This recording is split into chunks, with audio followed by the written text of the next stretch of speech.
اعوذ باللہ من الشیطان الرجیم بسم اللہ الرحمن الرحیم قال علیہ السلام الکفر علی اربع دعائم علی التعمق والتنازع والزیغ والشقاق صلوات بر محمد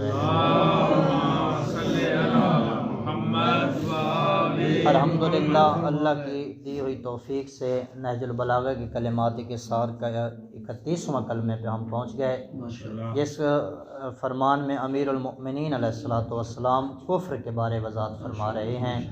اس سے پہلا فرمان جو تھا 30واں وہ ایمان کے بارے تھا، اور اس 31ویں فرمان میں امیر المؤمنین نے کفر کی وضاحت فرمائی۔ فرمایا الکفر علی اربع دعائم، جس طرح ایمان 4 ستونوں پر قائم تھا، فرماتے ہیں اسی طرح کفر کے بھی 4 ستون ہیں۔ علی التعمق والتنازع والزیغ والشقاق، فرماتے ہیں پہلے اس ستون کا نام، کفر کے پہلے ستون کا نام حد سے بڑی ہوئی کاوش، اس کی آگے وضاحت کروں گا۔ دوسرا اس کا ہے جھگڑالو پن، یعنی کیا ہے التنازع، جھگڑالو پن۔ تیسرا زیغ، زیغ کا مطلب ہوتا ہے کج روی، یعنی حق سے دور ہو جانا۔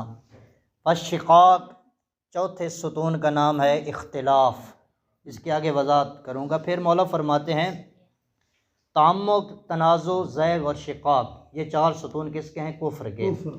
فمن تعمق لم ينب الى الحق، فرماتے ہیں کہ جو بے جا تعمق و کاوش کرتا ہے وہ حق کی طرف رجوع نہیں کرتا۔ پھر فرماتے ہیں ومن کثر نزاعه بالجہل دام عماہ عن الحق، اور جو جہالت کی وجہ سے آئے دن جھگڑا کرتا ہے وہ حق سے ہمیشہ اندھا رہتا ہے۔ ومن زاغ ساءت عنده الحسنہ وحسنت عنده السیئہ، اور جو حق سے منہ موڑ لیتا ہے وہ اچھائی کو برائی اور برائی کو اچھائی سمجھنے لگتا ہے۔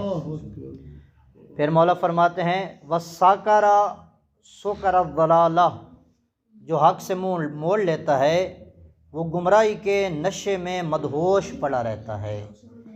وَمَنْ شَاقَ وَعُرَتْ عَلَيْهِ طُرُقُهُ، اور جو حق کی خلاف ورزی کرتا ہے اس کے راستے بہت دشوار ہو جاتے ہیں۔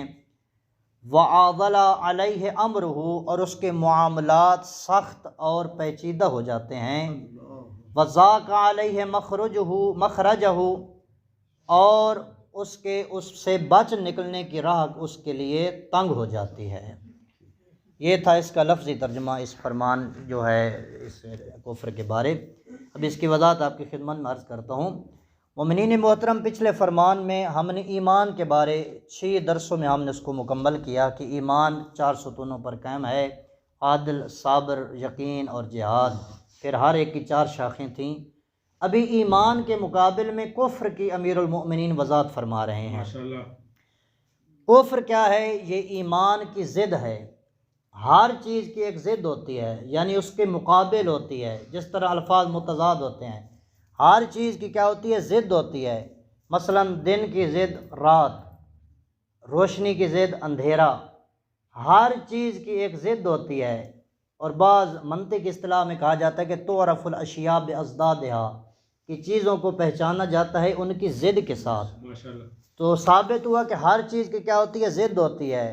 جتنی بھی اشیاء ہیں ہر چیز کی ضد ہے۔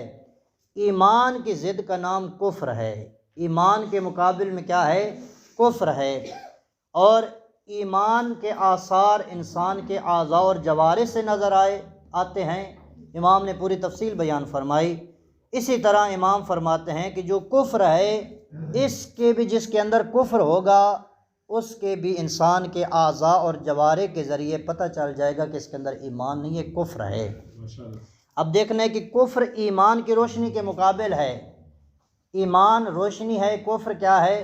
اندھیرا ہے۔ ایمان علم ہے، کفر کیا ہے؟ جہالت ہے۔ ایمان کے بھی 4 ستون ہیں، کفر کے بھی 4 ستون ہیں۔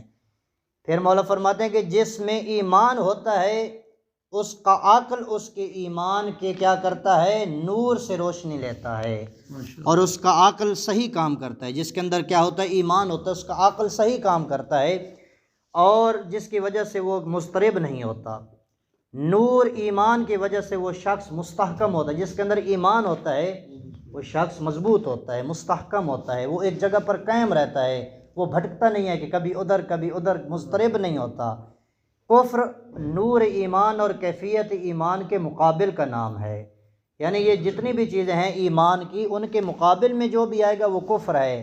ایمان سکون ہے، سکون کا نام ایمان ہے، اور کفر کیا ہے؟ اضطراب ہی اضطراب ہے، بے چینی ہی بے چینی ہے۔ اب دیکھیں امام فرماتے ہیں الکفر علی اربع دعائم، کفر کے 4 ستون ہیں۔ التعمق، تعمق کا کیا مطلب ہے؟ کہ کسی چیز میں گہرائی میں جانا، کسی چیز کے عمق میں جانا۔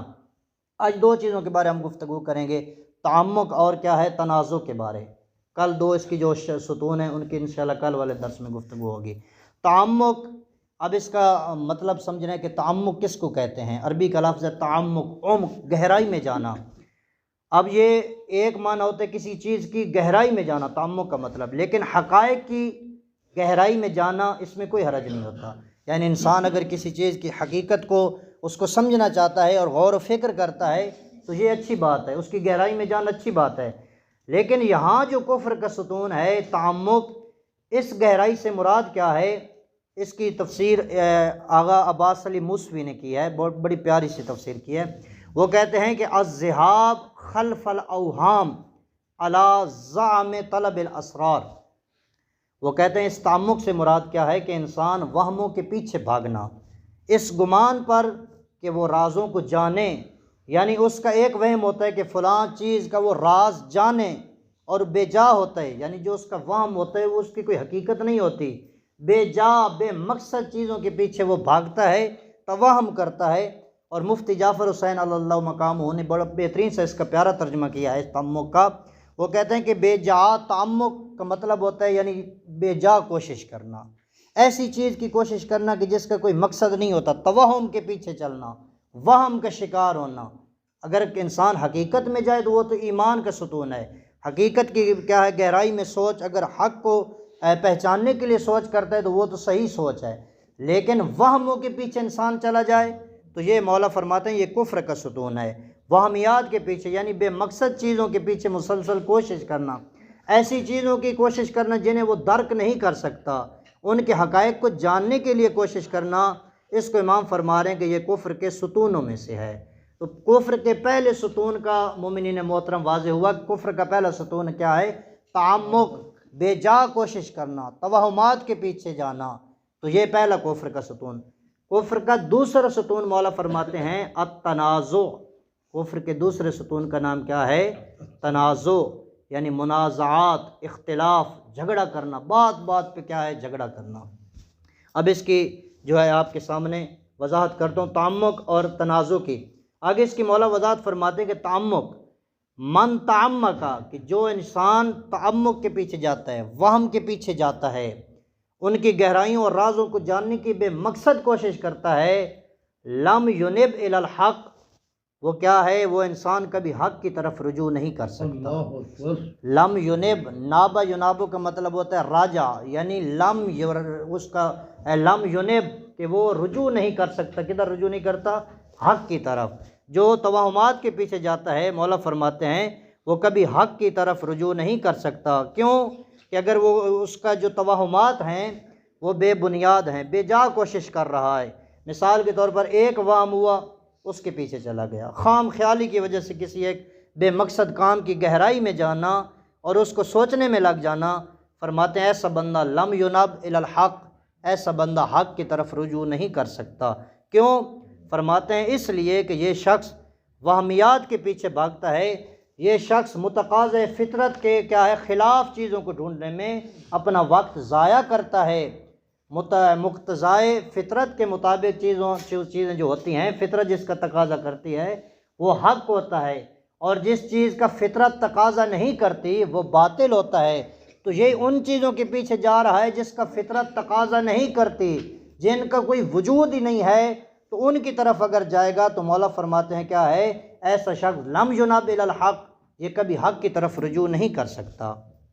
پھر مولا فرماتے ہیں من کثر نزاعہ بالجہل، کہ جو بندہ، یہ جو ایمان کا اس کفر کا دوسرا ستون تنازع ہے، جھگڑالو پن ہے، بات پہ جھگڑا کرنا، یہ کس کی بنیاد پہ ہے؟ مولا فرماتے ہیں یہ جہالت کی بنیاد پر ہے۔ یہ بھی کفر کا ستون ہے کہ کبھی کسی کے ساتھ، یعنی یہ جو جھگڑا ہوتا ہے امام فرماتے ہیں یہ علم کی بنیاد پر نہیں ہوتا، یہ جہالت کی بنیاد پر ہوتا ہے۔ پھر فرماتے ہیں دام عماہ عن الحق، وہ حق سے ہمیشہ اندھا رہتا ہے، جو ہر بات پہ جھگڑا کرتا ہے۔ مفتی صاحب نے جھگڑالو پن اس کا ترجمہ کیا ہے، التنازع، جو کفر کا دوسرا ستون ہے جھگڑالو پن۔ مولا فرماتے ہیں کہ دام عماہ عن الحق، جو ہر بات پہ جھگڑا کرتا ہے وہ کیا ہے؟ حق سے ہمیشہ اندھا رہتا ہے، حق کو پہچان نہیں سکتا۔ کیوں؟ یہ بندہ جھگڑے کیوں کرتا ہے؟ یہ ہر بات پہ جو جھگڑا کرتا ہے یہ جو کفر کی علامت ہے، یہ اس لیے کرتا ہے کیونکہ اس کے اندر یقین نہیں ہوتا، یہ مضطرب ہوتا ہے کیونکہ اس کو اطمینان نہیں ہوتا، اس شخص میں اس حقیقت پر اعتماد نہیں ہوتا۔ اور اعتماد جو ہے، یقین جو ہے، وہ ایمان کا ستون ہے۔ اس کے مقابل میں ہے التنازع، کہ ہر بات پہ جھگڑالو پن، جس میں یقین نہیں ہوتا، حقیقت پر اعتماد نہیں ہے۔ تو جب اعتماد نہیں ہے اس میں علم نہیں ہے، علم نہیں ہے تو جہالت ہے، جہالت ہے تو جہالت کی بنیاد پر جھگڑے ہی جھگڑے ہوتے ہیں۔ دوست احباب، مثال کے طور پر جھگڑا پن، کبھی کسی بھائی کے ساتھ اس نے جھگڑا کر دیا، بہن کے ساتھ، دوست احباب کے ساتھ، عزیز و اقارب کے ساتھ، تو مولا فرماتے ہیں یہ جو ایسا بندہ ہوتا ہے ہر بات پہ وہ لڑائی جھگڑے کے لیے تیار رہتا ہے، التنازع، یہ تنازع کفر کا ستون ہے۔ گویا کہ اس کے اندر اطمینان نہیں ہے، اس کے اندر یقین نہیں ہے۔ اگر اس کے اندر یقین ہوتا تو ہر بات پہ لڑائی جھگڑے کے لیے تیار نہ رہتا، وہ لڑائی جھگڑا کر ہی اس لیے رہا ہے، اس کے اندر اطمینان نہیں ہے، اس کے اندر یقین نہیں ہے، اس کے اندر ایمان نہیں ہے۔ اور یہ جو تنازع ہے یہ کس کا ستون ہے؟ کفر کا ستون ہے۔ ایک درود بھیجیں محمد علیہ۔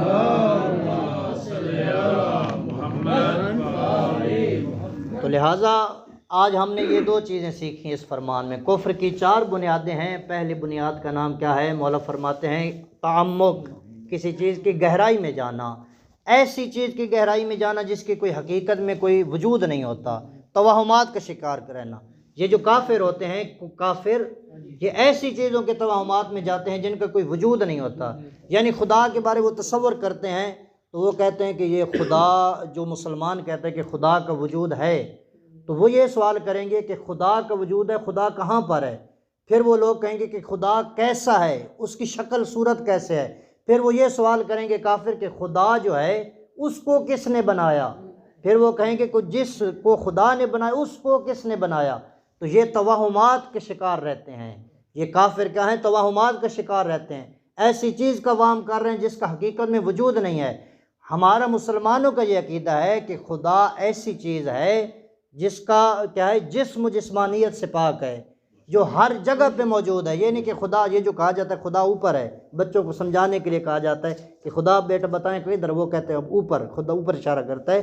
یہ خدا کی بلندی کے لیے کہا جاتا ہے کیونکہ خدا بلند ہے، اس لیے بچوں کو سمجھایا جاتا ہے کہ خدا اوپر ہے، ورنہ خدا ایک خاص جگہ میں نہیں ہے۔ خدا جسم و جسمانیت سے مبرہ ہے، ایک خاص چیز میں نہیں ہے۔ خدا ایسی چیز ہے کہ وہ ازل سے ہے اور ابد تک رہے گا۔ جب کچھ بھی نہ تھا خدا تھا، اور جب کچھ بھی کل من علیہ فان ویبقى وجہ ربک ذو الجلال والاکرام، جب سب چیزیں ختم ہو جائیں گی پھر بھی خدا کا وجود رہے گا۔ تو لہٰذا یہاں پہ مولا میں سمجھا رہے ہیں کہ یہ جو بے جا توہمات ہوتے ہیں، جو بے جا سوال ذہنوں میں آتے ہیں اور اس کی گہرائی میں لگ کے انسان کفر تک چلا جاتا ہے، یہ کفر کا ستون ہے۔ تعمق فی التوہم، توہمات کا شکار ہونا، تو یہ کفر کا کیا ہے؟ ستون ہے۔ کفر کا دوسرا ستون کیا ہے؟ التنازع، جو بات بات پہ ہر کسی کے ساتھ لڑائی جھگڑے کے لیے تیار رہتا ہے، ادھر سے کوئی تھوڑی سی بات ہوئی اس کے اندر وہ کیا ہے؟ اس کے اندر بغض یا کیا ہے؟ اس کو غصہ ہی غصہ، ہر بات پہ جو جھگڑالو پن ہوتا ہے، مولا فرماتے ہیں یہ بھی کوئی اچھی چیز نہیں ہے، یہ بھی کفر کے ستونوں میں ایک ستون ہے۔ بلکہ جو مومن ہوتا ہے، جس کے اندر ایمان ہوتا ہے، وہ یقین پر قائم رہتا ہے، وہ ان بے بنیادی چیزوں کے پیچھے اتنا لڑائی جھگڑے کے لیے تیار نہیں رہتا۔ اس کو پتہ ہے کہ یہ دنیا بے بنیاد، یہ بے مقصد چیز ہے، یہ دنیا جو ہے فانی چیز ہے۔ تو لہٰذا جس کے اندر ایمان ہوگا، یقین ہوگا، وہ مطمئن رہتا ہے، اور جس کے اندر اطمینان نہیں ہوتا، تنازع جو کرتا ہے، وہ ہر وقت بے سکونی میں رہتا ہے۔ اور جس کے اندر ایمان ہوتا ہے، یقین ہوتا ہے، اس کی زندگی میں سکون ہی سکون ہوتا ہے۔ لہذا دعائے خداوند متعال سے ہمیں مولا علیہ السلام کے کلمات کو پڑھنے کی، سمجھنے کی اور اس پر عمل کرنے کی توفیق عنایت فرمائے۔ وآخر دعوانا ان الحمد للہ رب العالمین وما علینا الا